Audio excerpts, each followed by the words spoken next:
Noong unang panahon, may isang tahimik na baryo sa tabing dagat. Dito naninirahan ang mga taong ang buhay ay nakasalalay sa alon at hangin.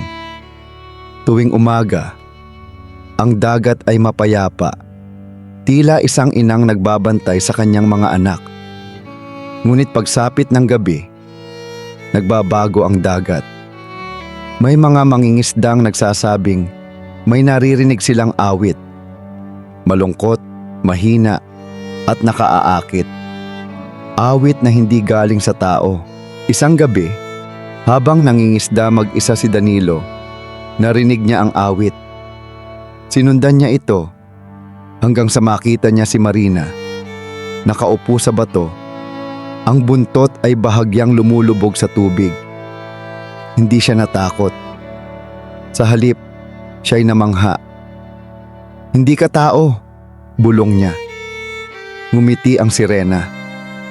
"At ikaw," sabi ni Marina, "ay hindi tulad ng iba."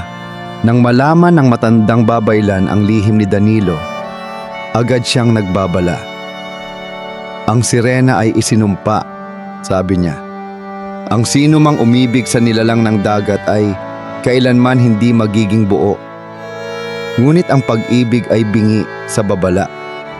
Bumalik pa rin si Danilo gabi-gabi. Isang gabi nagalit ang dagat. Lumakas ang alon.